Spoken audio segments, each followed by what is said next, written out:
Éloge du très haut, très puissant et très excellent prince Louis XVI, par la grâce de Dieu, roi de France et de Navarre, erudimini qui judicati terram. Un grand meurtre a déchiré la France, désolé l'Europe et troublé l'univers. Les plaies d'un roi martyr saignent encore, et chaque cité en deuil demande une apothéose et des larmes. Pleurons donc sur le trépas inouï du plus juste des princes. Consacrons, lui librement nos douloureux regrets. Devenus les instruments de la Providence, les arbitres du monde en ont brisé le fléau. Ressuscitant l'esprit monarchique, leurs mains généreuses relèvent enfin des frères, des amis, des rois malheureux. Saint Louis a prié, sa glorieuse dynastie recommence et le sceptre bienfaisant de Henri va nous régir à jamais. Nos pensées ne sont plus captives et l'âme souffrante a besoin de gémir. Exhalons sans contrainte l'expression de nos anciennes amertumes. Nous avons tous vieilli dans le silence des chagrins, que nos langues ne soient plus muettes. Le cœur rajeunit et se soulage en parlant de ces mots.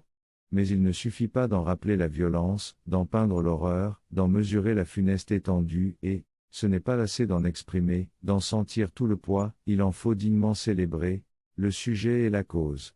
Ici cependant se confondent les intérêts du trône et de l'autel, et quelle plume téméraire en l'absence de Bossuet et de Jérémie, osera continuer les hymnes douloureux de Sion. Jérusalem a revu ses jours de calamité, l'enfant bien-aimé s'est armé contre son père, les princes de Juda sont retombés dans les mains des idolâtres. Les anciens de la loi ont mis en justice la pudeur n'ayant pu la corrompre.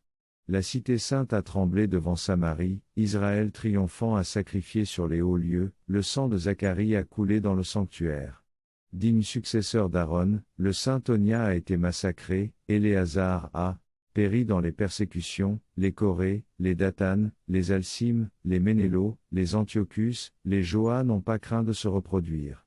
Les pseudoprophètes se sont remontrés, les philosophes du XVIIIe siècle ont ressuscité les hérésiarques des anciens temps, l'abîme de l'Apocalypse s'est entr'ouvert, la vapeur de tous les crimes s'en est exhalée.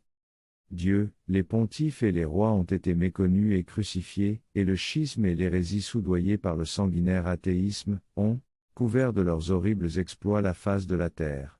Un roi est un père de famille, c'est sous ce titre sacré que se considéra toujours notre infortuné monarque. Et il en aurait rempli toutes les conditions si des mains parricides ne l'eussent arrêté au milieu de sa carrière.